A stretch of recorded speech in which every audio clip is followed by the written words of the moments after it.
was Jesus describing the kingdom of heaven, how it can be likened to. So he said the kingdom of heaven is like a wealthy man who went on a long journey and summoned all his trusted servants and assigned his financial management over to them.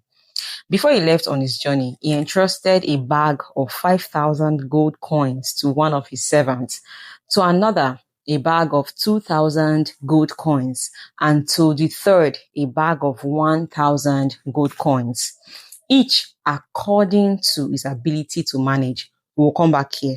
According to his ability to manage. The one entrusted with 5,000 gold coins immediately went out and traded with the money, and he doubled his investments. In the same way, the one who was entrusted with 2,000 gold coins traded with the sum and likewise doubled his investment. But the one who had been entrusted with 1,000 gold coins dug a hole in the ground and buried his master's money. After much time had passed, the master returned to settle accounts with his servants. The one who was entrusted with 5,000 gold coins came and brought 10,000, saying, "See, I have doubled your money." Commending his servant, the master replied, "You have done well and proven yourself to be my loyal and trustworthy servant. Because you have been faithful, you've been a faithful steward to manage a small sum. Now I will put you in charge of much, much more. You will experience the delight of your master. Who will say to you, enter into the joy of your Lord." Then the one who had been entrusted with 2,000 gold coins came in and said, "See, my master, I have doubled what you have entrusted to me."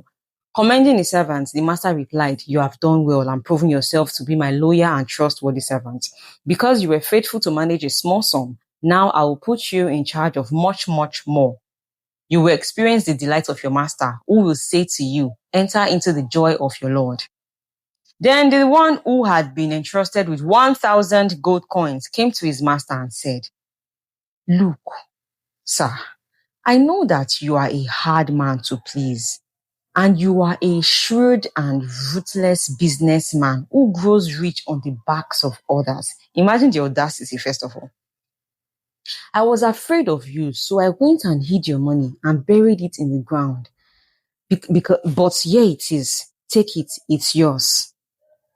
But his master said to him, "You are an untrustworthy and lazy servant. If you knew I was a shrewd and ruthless businessman who always makes a profit, why didn't you deposit my money in the bank? Abi, that would have been better now. Then I would have received it all with interest when I returned. But because you were unfaithful, I will take the 1,000 gold coins and give them to the one who has 10,000. For the one who has will be given more until he overflows with abundance. And the one with hardly anything, even what little he has, will be taken from him."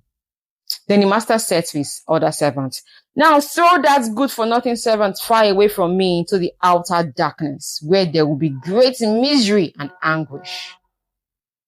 Boom, sent forth. So it's as simple as that. Like, really, the last servant said, it would do. His own was too much.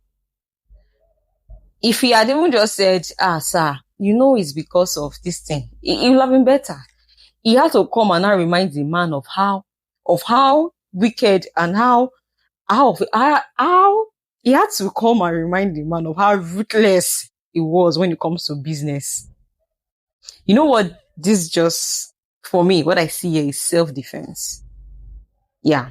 When you do not want to take accountability for your wrong or for your inability, that's what happens. So he was just defending himself because he did not want to take responsibility for his inability to do the right thing.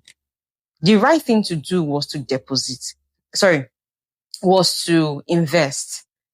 But he did not do it. He was unable to do it. Now, he has seen the other persons, the other servants, they are doing their own, they are saying what they did. He got to his part.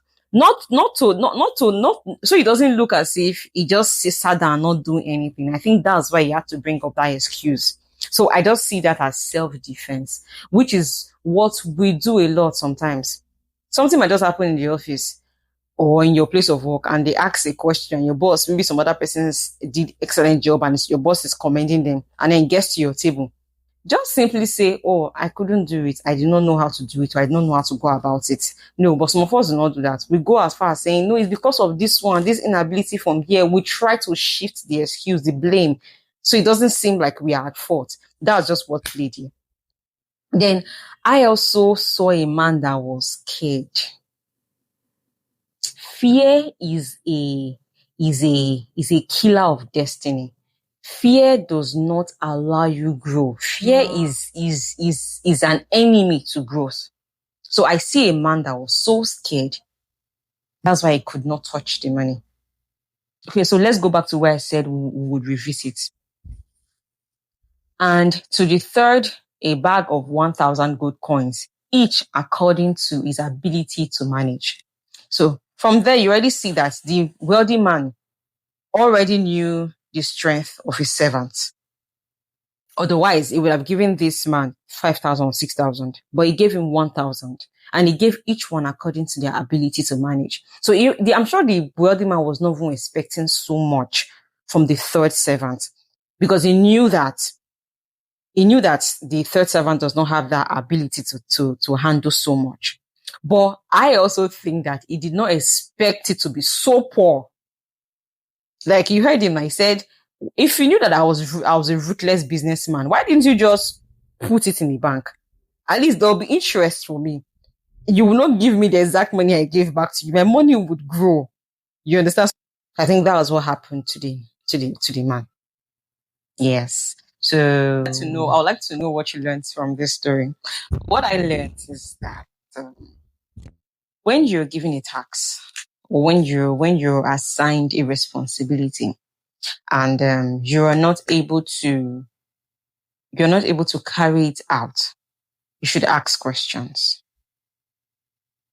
Then if after asking the questions, you're still not able to produce as much results as you should, then take responsibility for your inabilities.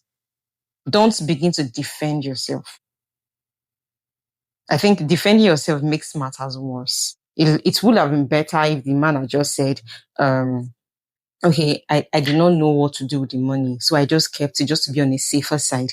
I'm sure his master would have had mercy on him. But because it was actually very, very unapologetic about his action, and rude too. Yes, and very, very rude. So I would say that for me, I learned that you ask questions. Then if after asking questions, you're not able to produce as much results as you ought to, or as your assignee expects you to, then take responsibility for your inabilities. That is the only way you're able to learn better and then do better next time. And also not offend either your assignee, employer, or whoever that gave you a tax.